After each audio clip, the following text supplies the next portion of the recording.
구약성경 사무엘상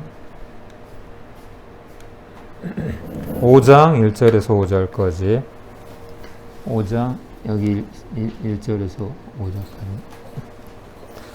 5장 1절에서 5절까지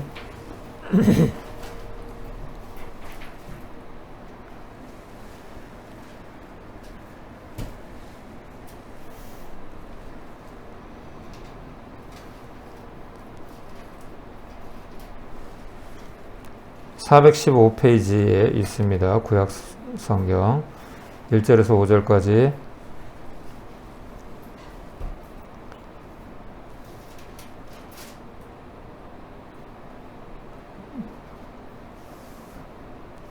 교독하겠습니다. 한 절씩. 블레셋 사람들이 하나님의 궤를 빼앗아 가지고 에베네셀에서부터 아스돗에 이르니라. 블레셋 사람들이 하나님의 궤를 가지고 다곤의 신전에 들어가서 다곤 곁에 두었더니 아스돗 사람들이 이튿날 일찍 일어나 본즉 다곤이 여호와의 궤 앞에서 엎드러져 그 얼굴이 땅에 닿았는지라.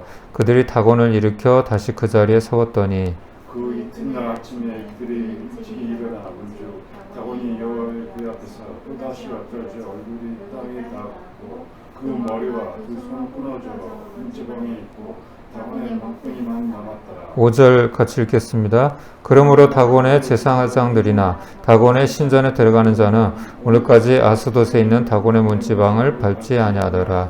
아멘. 예, 오늘은 사무엘 선지자에 대해서 두 번째 시간으로 오늘 본문을 중심으로 진짜와 가짜라는 제목으로 말씀을 좀 전하려고 합니다. 첫 번째 하나님의 음성을 듣기 위해서는 깨어 있어야 한다고 말씀을 드렸습니다. 엘리 제사장은 몸집이 비대한 만큼이나 영적으로 나태하고 심령이 무뎌져서 하나님의 음성을 들을 수가 없었고 또 옳고 그름을 분별할 수가 없었습니다. 그래서 감정적이었던 것이죠. 하나님의 진리보다 자기의 기준이 앞섰던 사람입니다. 그래서 하나님은 이런 사람을 쓰실 수가 없었습니다.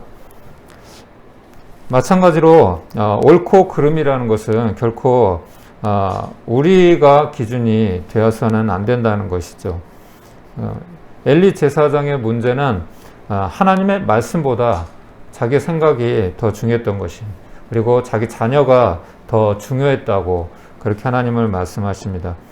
그래서 하나님은 뭐라고 경고하시냐면, 내가 존중히 여기는 자, 나를 존중히 여기는 자를 내가 존중히 여기고 나를 경멸하는 자를 내가 경멸하겠다.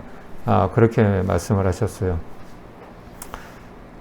그래서 시대마다 하나님의 마음에 합한 사람을 하나님은 세우신다는 것이죠. 그래서 하나님의 엘리 제사장을 폐하시고 사무엘 선지자를 준비시키셨습니다. 세상 일도 마찬가지인 것 같아요. 그렇죠? 나라 일도 그렇고 우리가 사회생활을 하는 것도 뭐 군대도 그렇고 직장도 그렇고 또 학교, 가정도 그렇고 성실하지 못한 사람, 충성되지 못한 사람을 어떻게 일꾼으로 쓰겠어요? 만약에 그런 사람을 나라의 일꾼으로 이렇게 세워놓으면 나라가 어떻게 되겠어요? 대통령으로 세워놓고 국회의원으로 세워놓고 자기 이익만 탐하고 그런 사람을 나라에서 쓰면 나라가 어떻게 되겠어요? 회사도 마찬가지죠. 그렇죠? 월급만 받으려고 그냥 출근한 사람, 회사에 도움이 안 되는 거죠. 주인의식이 없잖아요. 그렇죠? 마찬가지예요. 하나님의 일도 마찬가지예요. 하나님은 착하고 정말 충성된 일꾼, 그리고 겸손하고 순종하는 일꾼을 쓰십니다. 역사 속에서 한 번도 하나님의 뜻을 거스르는 사람을 하나님은 쓰신 적이 없어요. 그리고 또 하나님께서 쓰시고자 하시면 하나님의 뜻을 순종하게 만드셔서 또 쓰시는 거죠. 그렇기 때문에 우리는 하나님과의 관계 속에서 항상 이 주파수가 잘 맞춰져 있나, 그렇죠? 안테나를 항상 점검하고 하나님의 음성을 듣고 또 순종할 수 있도록 깨어 있어야 한다고 저번에 말씀을 드렸습니다. 하나님을 경외하지 않고 불순종하는 엘리 제사장 가문은 이제 더 이상 하나님께 쓰임받을 수 없었습니다. 결국 블레셋과의 전투에서 하나님의 언약궤는 빼앗기게 되고 엘리의 두 아들 홈리와 비느하스는 전사하고 또 그 소식을 들은 엘리는 충격으로 이래 쓰러져서 죽게 됩니다. 또한 이 일로 인해서 엘리의 맏며느리인 비느하스의 아내도 아이를 해산하다가 죽게 되는 내용이 나오는데요. 4장 21절 22절에 보면 그 비느하스의 아내가 이렇게 고백을 합니다.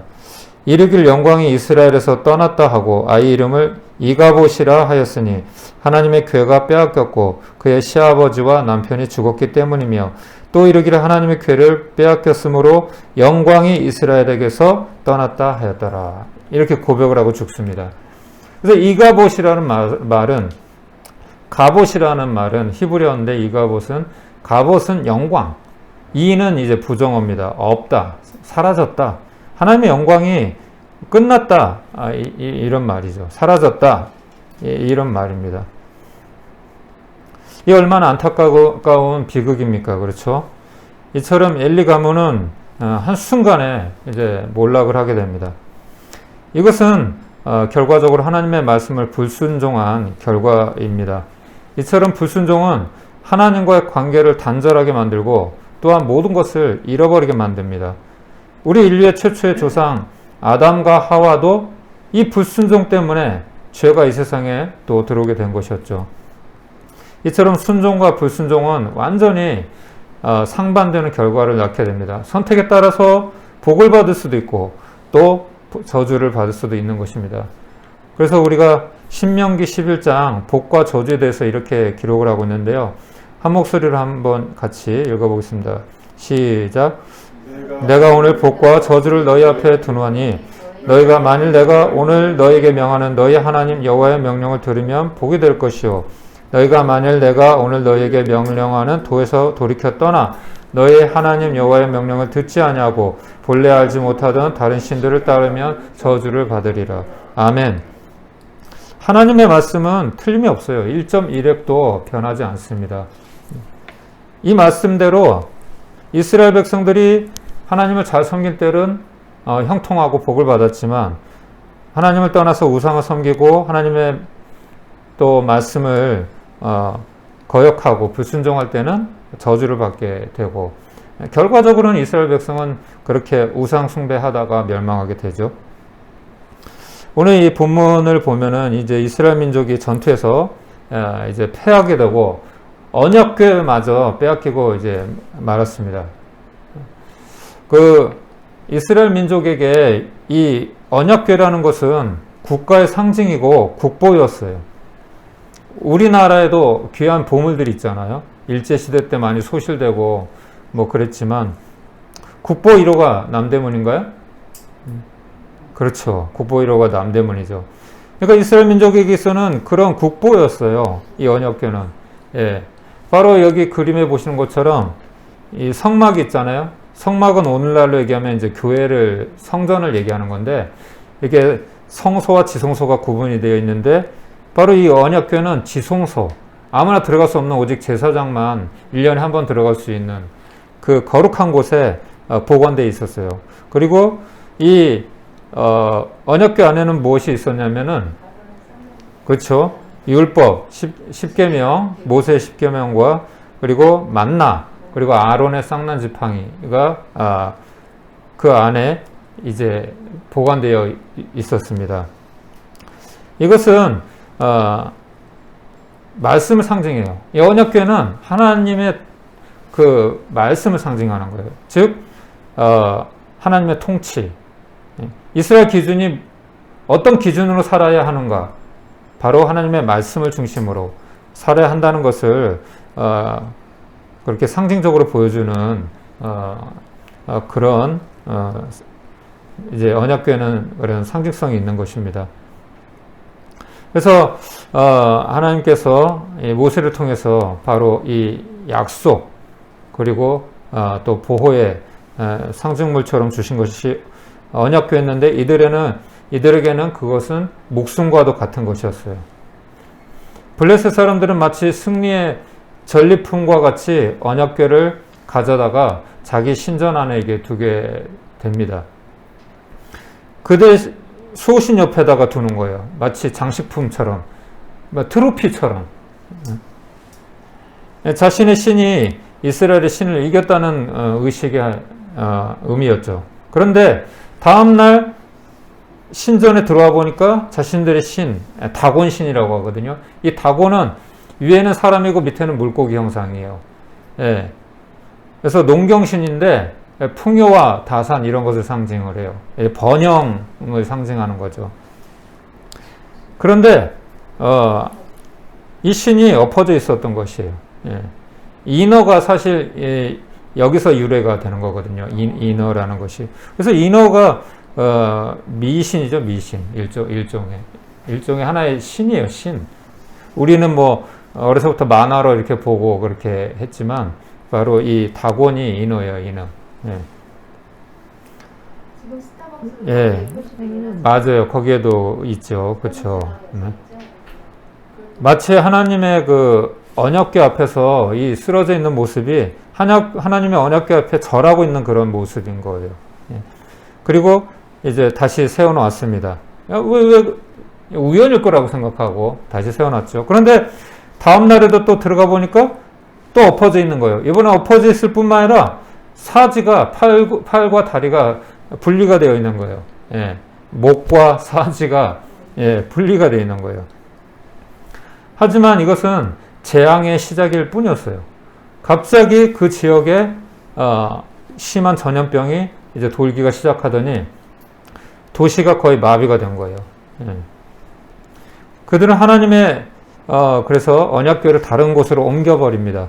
그러자 옮겼던 그 지역도 또 마찬가지로 전염병이 퍼져서 많은 사람들이 또 죽게 되는 거예요. 그리고 또 다른 도시로 옮기려고 이제 했지만 이제 어떤 도시도 하나님의 그 언약궤를 받으려고 하지는 않은 거예요. 자꾸 이렇게 재앙이 임하니까. 그래서 아무도 살지 않는 곳에 이제 7개월 동안 이제 두게 됩니다. 사람이 없는 곳에 방치가 되는 거죠. 그리고는 이제 결국 그들이 다시 이 언약궤를 돌려보내주자. 이거 우리한테 재앙만 주고 이익이 안 된다. 이것은 우리에게 저주만 끼치는 그런 안 좋은 그런 이제 재앙을 가져오는 물건인 것 같다. 다시 돌려보내주자. 온갖 이제 박사들과 술사들을 이제 같이 모여서 결의를 그렇게 했어요. 그리고 여기에 그냥 보내면 안 된다. 그냥 보내면 안 되고 속죄의 의미로 우리가 잘못했습니다 하는 의미로 우리가 재물을 같이 실어서 보내주자. 그런 의미를 담아서 이제 다시 이스라엘로 보내게 돼요. 그 재물의 내용이 뭐냐면 금쥐와 금독종입니다. 그게 6장 10절에서 16절에 이렇게 나와 있는데 한번 읽어볼까요? 6장 10절에서 16절 6장 10절에서 16절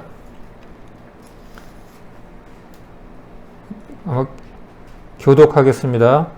그 사람들이 그같이 하여 전나는 소 둘을 끌어다가 수레를 메우고 송아지들은 집에 가두고 여호와의 궤 그들의 독종이 행상을 담은 성벽을 수레 위에 실으니 암소가 베세메스 길로 바로 행하여 대로로 가며 갈 때에 울고 좌우로 치우치지 아니하였고 블레셋 방백들은 베세메스 경계선까지 따라가니라. 베세메스 사람들이 골짜기에서 입을 묻다가 눈에 들어 궤를 보고 그 공을 기뻐하더니 수레가 베세메스 사람 여호수아의 밭에 큰 돌 있는 곳에 이르러 선지라. 무리가 수레의 나무를 패고 그 암소들을 번제물로 여호와께 드리고 레인이 여호와의 궤와 그 궤와 함께 있는 공복을 담긴 상자를 내려다가 큰 돌 위에 두매 그날 베세메스 사람들이 여호와 번제와 다른 제사를 드립니다. 블레셋 방백 블레셋 5방백이 이것을 보고 그날의 에그론으로 돌아갔더라. 금주는 여기서 나오는 이제 그들이 드린 제물 중에서 금주는 이 질병이 쥐로부터 옮긴 것이기 때문이고 금 독종은 종기를 형상화해서 만든 것입니다. 마치 이번 코로나가 박쥐로부터 시작이 됐다고 하죠. 이제 그런 이제 의미를 담고 있는 거죠.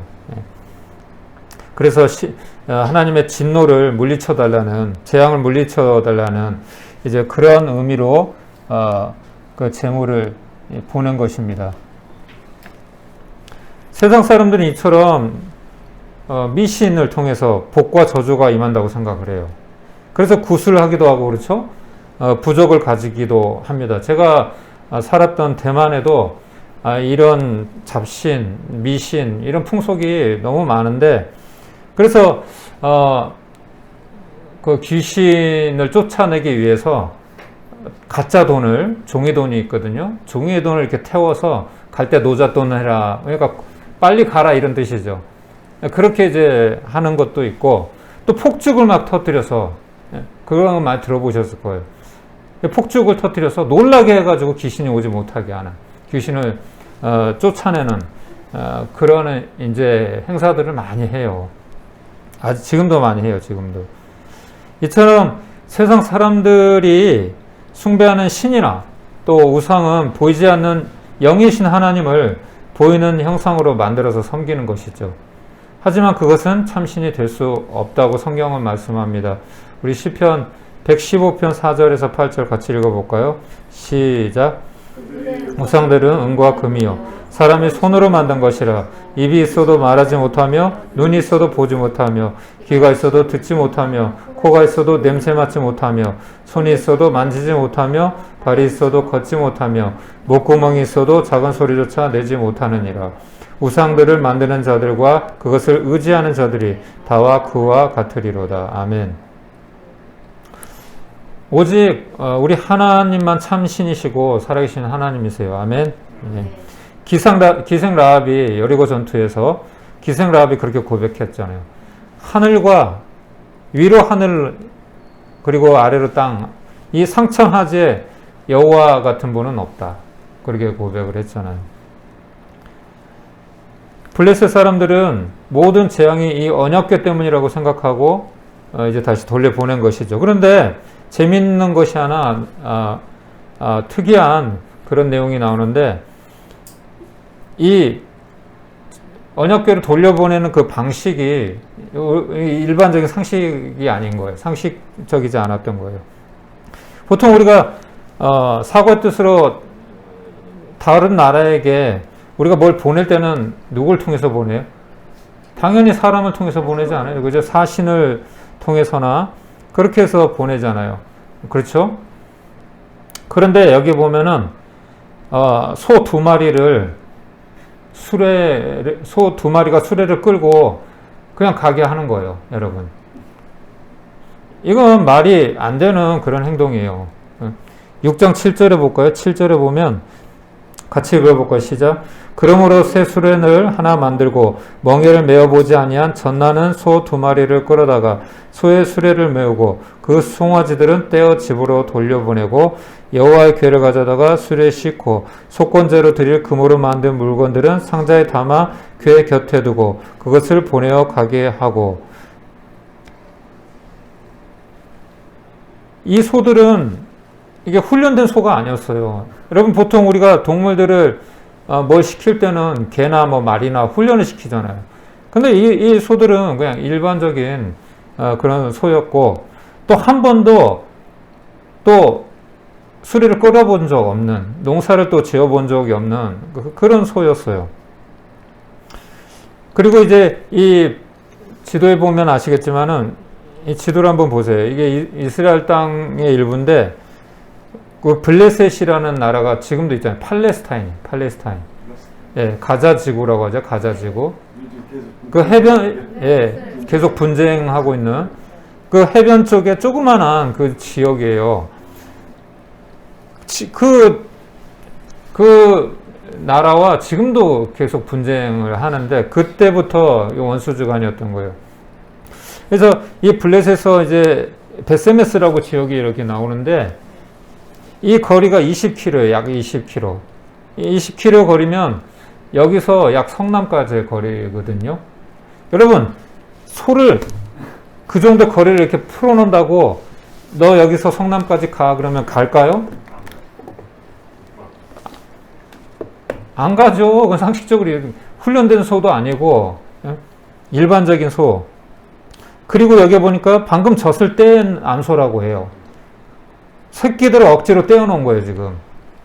그 가고 싶겠어요? 이것은 블레셋 사람들이 하나님을 시험하는 행동이었어요. 6장 8절 9절 한번 읽어볼까요? 시작.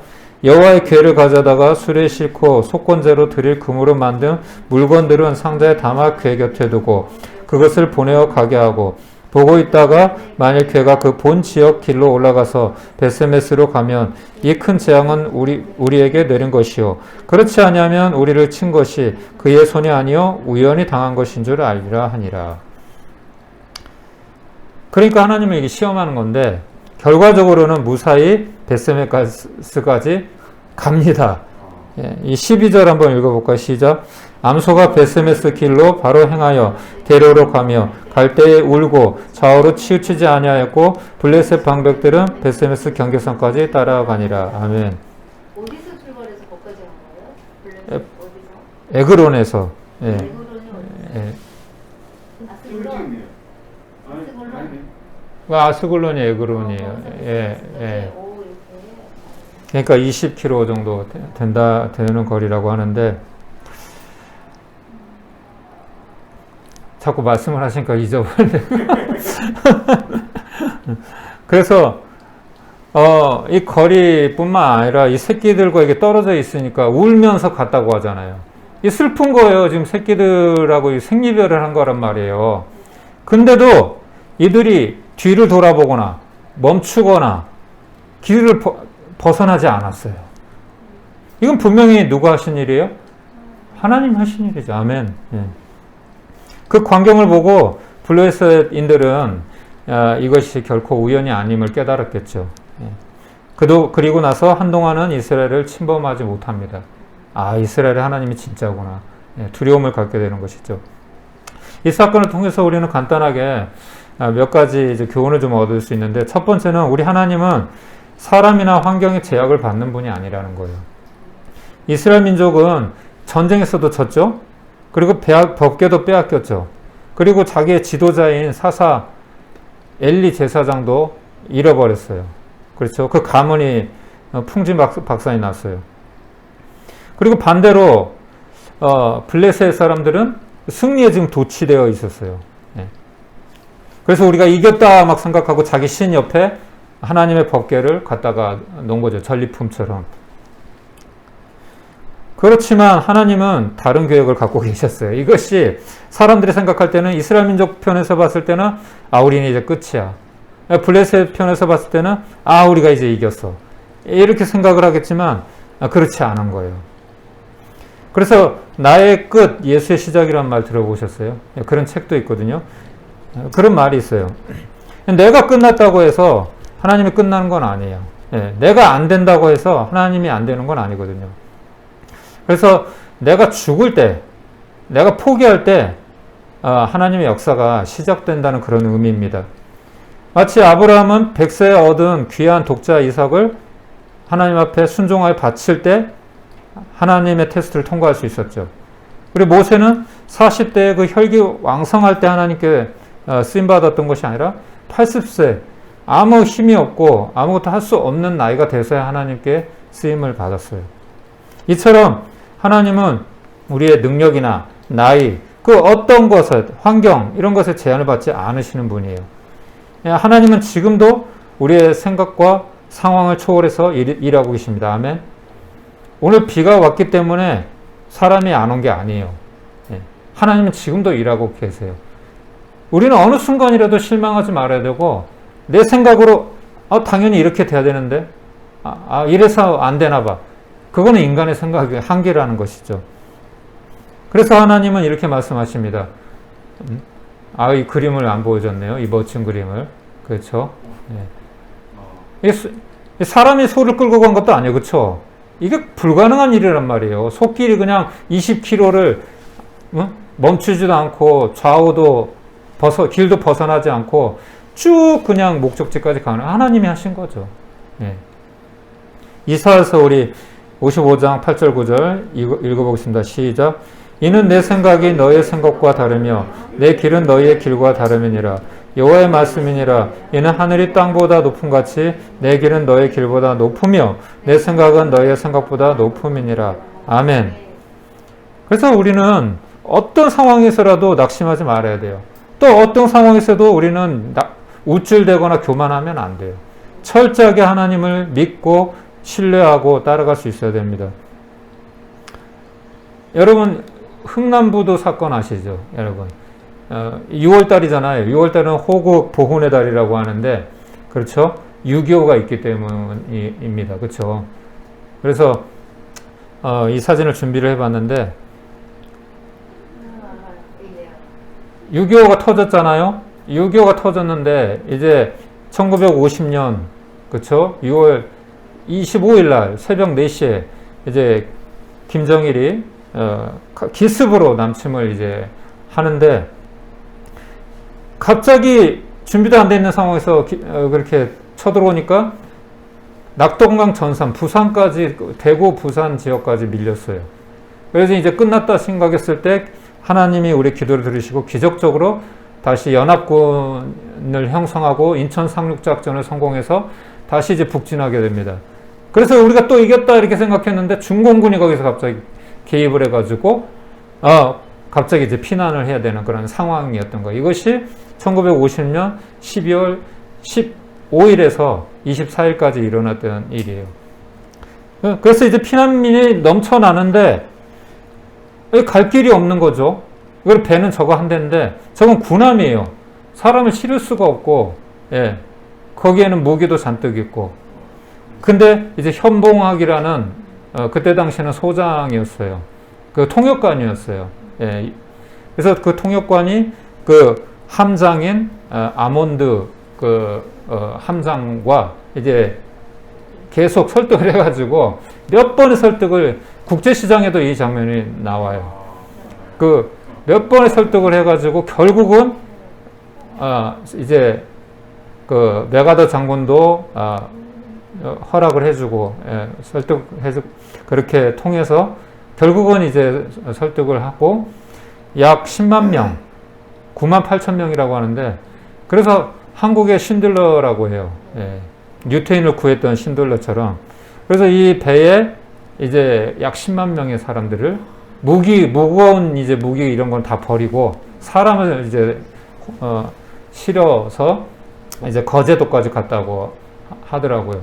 그 가운데서 그 배 안에서 5명의 생명이 태어났다고 합니다. 대단한 사건이었죠. 이처럼 사람이 불가능하다고 해서 하나님도 불가능한 건 아니에요. 기적은 여전히 존재합니다. 그리고 또 한 가지 우리가 오늘 말씀을 통해서 본문을 통해서 얻을 수 있는 교훈은 온전한 순종이라는 거예요.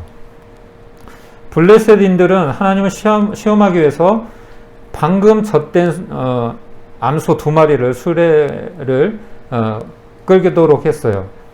그런데 그 암소 2마리는 새끼들과 떨어졌기 때문에 이제 울면서 수레를 끌면서 이제 갔지만 이 일은 사실 동물의 본성적으로 보면은 결코 쉬운 일은 아니에요. 물론 이 일은 하나님께서 하신 일이죠. 동물의 본성적으로는 결코 불가능한 일이에요. 마찬가지로 우리는 여기서 하나 우리가 얻을 수 있는 교훈이 우리도 본성이 있잖아요. 그렇죠? 때로는 본성적으로 도저히 이해가 안 가고 납득이 안 가고 상식적이지도 않고 그런 것들이 얼마나 많이 있어요. 그렇죠? 그래서 우리는 때로 하나님을 원망하기도 하고 환경을 탓하기도 하고 뭐 그렇게 하는데 이럴 때 우리도 결코 좌로나 우로나 치우치면 안 된다는 거죠. 그래서 내가 할 수 없다고 해서 하나님도 불가능하다 이런 생각을 해서는 안 되는 것이고, 동시에 우리는 하나님께서 우리를 쓰시고자 할 때, 명령하실 때 우리 상황이 어떻든지 내 능력이 어떻든지 이 두 마리 암소처럼 온전히 앞만 보고 전진 나갈 수 있어야 돼요. 아멘. 예, 순종할 수 있어야 되는 거죠. 감정이나 느낌 이런 거에 치우치지 말고, 예, 하나님 말씀하셨으니까 아멘 하고 그냥 나갈 수 있어야 되는 거죠. 그래서 주님이 이렇게 말씀하셨어요. 같이 읽어볼까요? 시작. 예수께서 이르시되 손에 쟁기를 잡고 뒤로 돌아보는 자는 하나님 나라에 합당하지 아니하니라 하시니라. 아멘. 여러분, 이제 우리가 진짜와 가짜를 구분할 수 있겠죠.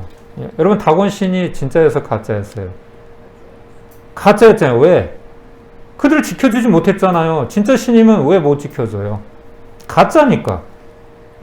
하지만 이스라엘의 하나님은 이 법궤 사건을 통해서, 법궤가 이스라엘 땅으로 다시 돌아가는 이 사건을 통해서 우리 하나님은 진짜임을 증명해 보이셨어요. 그렇죠? 그래서 하나님께서는 이스라엘의 민족의 나약함이나 또는 블레셋 민족의 교만에도 영향을 받지 않으시고 자기 스스로를 증명해 보이셨습니다.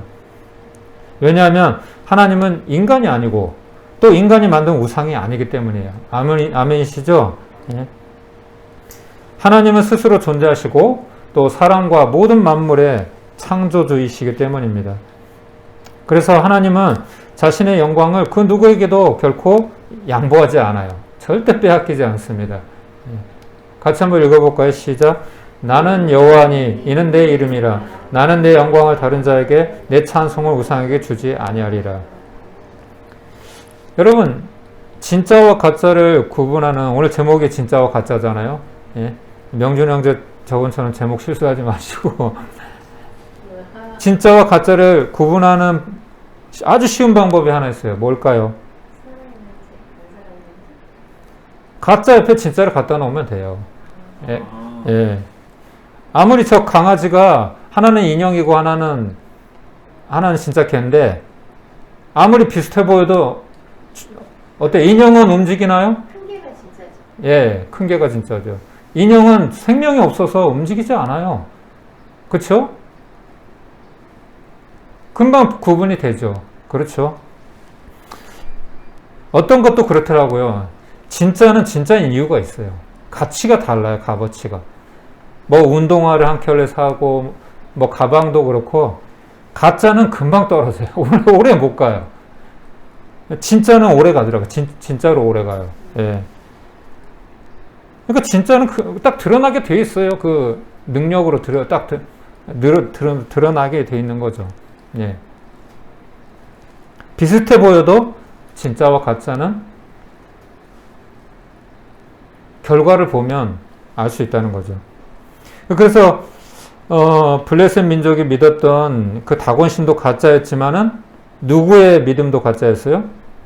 엘리 제사장과 이스라엘 민족의 믿음도 가짜였던 것이죠.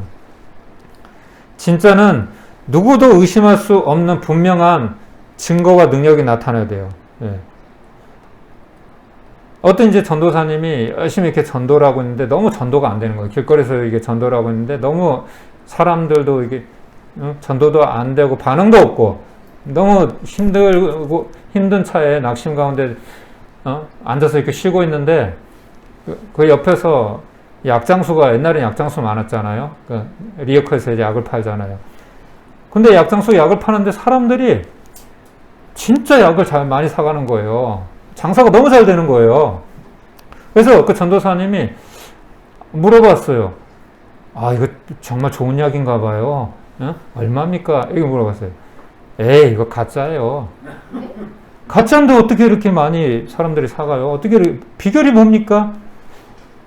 제가 보니까 전도사님은 진짜를 갖다가 가짜처럼 그렇게 선전하고 저는 가짜인데도 진짜처럼 얘기합니다. 우리 복음이 진짜예요, 가짜예요? 진짜예요. 우리가 믿는 하나님이 진짜예요, 가짜예요? 근데 우리는 가짜처럼 믿고 있어요. 사람들이 내 행동을 보면 하나님이 살아계신지를 증명할 수 있어야 되는데 당신 보니까 하나님 없는 것 같아. 당신 인생을 보니까 나는 예수 안 믿고 싶어. 당신이야 잘 믿어. 그러는 거죠. 내가 믿는 하나님이 내가 가진 복음이 진짜인지 보여줄 수 있어야 되는 거예요. 그렇지 못하면 우리의 믿음은 가짜인 거죠. 왜? 하나님이 가짜는 아니잖아요, 여러분. 복음이 가짜는 아니잖아요. 우리가 믿는 이 성경이 가짜는 아니잖아요. 우리가 믿는 하나님이 진짜가 되기 위해서는 우리의 믿음도 진짜가 되어야 되는 거죠. 아멘. 만약 여러분 위조지폐라는 것을 알고도 이 위조지폐를 사용하는 사람은 어떤 사람일까요? 그게 위조지폐인지 모른다거나 아니면 사기꾼인 거죠. 의도적으로 위조지폐를 사용하는 사람이겠죠. 반대로 여러분 진짜 돈은 어때요? 제가 이게 돈을 갖고 있는데 이 돈이 지저분해. 그리고 구겨져 있어. 그리고 심지어 약간 찢어져 있어. 그래서 제가 돈을 주면 받을까요, 안 받을까요? 가지라고. 예? 10만 원짜리다. 굉장히 막 지저분하고 막 낙서도 되고 있고 구겨져 있어. 그냥 찢어져 있고. 그래도 받겠죠. 왜? 진짜니까. 효력이 있으니까. 우리가 믿는 하나님이 이 현금보다 못하다면 우리 믿음은 이미 부도가 난 거예요. 이미 능력을 상실한 가짜라는 것이죠. 물론 우리 믿음이 가짜라고 해도 하나님이 영향을 받지는 않으세요. 왜냐하면 마치 구름이 태양을 가려도 태양이 없는 것은 아니잖아요. 그렇죠? 태양은 여전히 존재해요. 하지만 우리가 믿으면 우리가 영광을 누리는 것이죠. 아멘. 그래서 이런 말씀이 있잖아요. 같이 한번 읽어볼까요? 시작. 예수께서 이르시되 내 말이 내가 믿으면 하나님의 영광을 부리려 하지 아니하였느냐 하시니. 아멘. 또 읽어볼까요? 시작. 도마에게 이르시되 내 손가락을 이리 내밀어 내 손을 보고 내 손을 내밀어 내 옆구리에 넣어보라. 그리하여 믿음 없는 자가 되지 말고 믿는 자가 되라. 아멘. 여러분 보고 믿는 것은 누구나 할 수 있는 일이에요, 여러분. 그런데 성경은 보지 않고 믿는 자가 복되다고 말씀합니다. 우리 하나님이 보이지 않기 때문이에요, 여러분. 하나님 믿는데 어려운 게 뭐냐면 안 보이니까. 예. 현실적으로 이게 느껴지지가 않으니까. 예. 피부에 와닿지 않는 거예요. 우리는 눈에 보여야 되고 좀 감각되어지고 느껴져야 뭔가가 있는 것 같잖아요. 그렇죠? 그렇지 않다는 것이죠. 마치 공기가 안 보이지만 우리 생명을, 우리 호흡을, 공기가 존재함으로 해서 우리가 또 생명을 유지하는 것이고, 또 바람이 우리 눈에 보이지 않지만 때로는 이 바람이 우리 무더운 더위에 또 우리를 시원하게 해주고, 우리 하나님의 눈에 보이지 않지만은 우리의 믿음을 통해서 증명해 보일 수가 있어야 되는 것이죠. 그래서 우리가 잘 아는 말씀처럼 히브리서 11장 1절에 믿음은 바라는 것들의 실상이요 보이지 않는 것들의 증거다 이렇게 말씀합니다. 진짜 믿음은 보이지 않는 것을 보는 것처럼 믿는 것입니다. 오늘 말씀을 기억하면서 한 주간 정말 우리의 믿음으로, 온전한 믿음으로 정말 살아계신 하나님을 우리가 증거하는 또 한 주간 되기를 소망합니다. 아멘. 우리 살아계신 주 오늘 제가 가져왔는데요. 우리 하나님은 살아계십니다. 아멘. 어제나 오늘이나 영원토록 동일하신 하나님이세요. 예. 믿음으로 우리가 고백하는 마음으로 우리 살아계신 주 같이 찬양하고 오늘 예배를 마치도록 하겠습니다. 확신을 가지고 우리 같이 찬양합시다.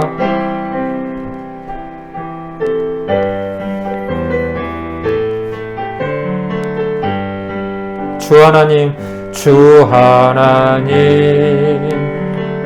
독생자 예수 날 위하여 오시었네. 내 모든 죄 다 사하시고 죽음에서 부활하신 나의 구세주 살아계신 주 나의 참된 소망 걱정 근심 전혀 없네 사랑의 주 내 갈 길 인도하니 내 모든 삶의 기쁨 늘 충만하네 주 안에서 거듭난 생명 도우시는 주의 사랑 참 기쁨과 확신 가지고 예수님의 도우심을 믿으며 살리 살아계신 주 나의 참된 소망 걱정 근심 전혀 없네 사랑의 주 내 갈 길 인도하니 내 모든 삶의 기쁨 늘 충만하네 그 언젠가 주 뵐 때까지 주를 위해 싸우리라 승리의 길 멀고 함에도 주님께서 나의 앞길 지켜주시리 살아계신 주 나의 참된 소망 걱정 근심 전혀 없네 사랑의 주 내 갈 길 인도하니 내 모든 삶의 기쁨 늘 충만하네 살아계신 주 나의 참된 소망 걱정 근심 전혀 없네 사랑의 주 내 갈 길 인도하니 내 모든 삶의 기쁨 늘 충만하네 아멘.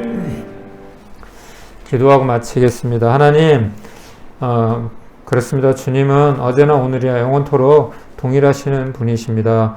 아브라함의 하나님, 이삭의 하나님, 야곱의 하나님 그 하나님은 과거에만 존재했던 하나님이 아니고 지금도 동일하게 우리의 삶 가운데 살아 계시는 역사하시는 하나님이십니다.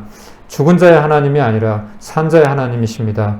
주님 그 능력, 주님 복음의 능력, 살아계신 그 하나님의 주님 참된 증인으로 살아갈 수 있도록 도와주시옵소서.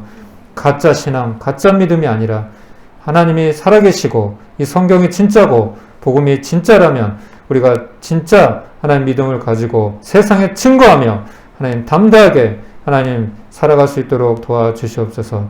환경에 낙심하거나 좌절하거나 또는 일이 잘 될 때 또 교만하고 내가 했다고 고백하는 자 아니라 살아도 주를 위해 죽어도 주를 위해 주님 살아가는 사나 죽으나 내가 주의 것이다. 온전히 주님의 영광을 위해서 주님 살아가는 남은 인생 될 수 있도록 또 다음 한 주간 될 수 있도록 주님 살아있는 믿음으로 살아갈 수 있도록 우리 한 사람 한 사람을 붙들어 주시옵소서. 하나님께서 주님 오늘 또 오지 못한 분들도 하나님 동일하게 또 기억하시고 은혜 베풀어 주시고 오늘 또 비 오는 가운데 또 이렇게 어려운 걸음하신 또 우리 아버님에게도 은혜 위에 은혜를 더하여 주셔서 남은 인생 더욱더 지금까지 살아온 인생보다 더욱더 복된 인생 될 수 있도록 은혜를 더하여 주옵소서. 이제는 우리 구주 예수 그리스도의 은혜와 하나님 아버지의 무한하신 사랑과 성령님의 감동, 위로, 교통, 충만하신 은혜가 다시 한번 살아있는 믿음으로 살아계신 하나님을 증거하는 참된 믿음의 고백과 결단을 하는 우리 사랑하는 성도님들 한 분 한 분 가운데 우리 프레포요 교회와 사역 가운데 이제부터 영원까지 함께 있을지어다. 아멘.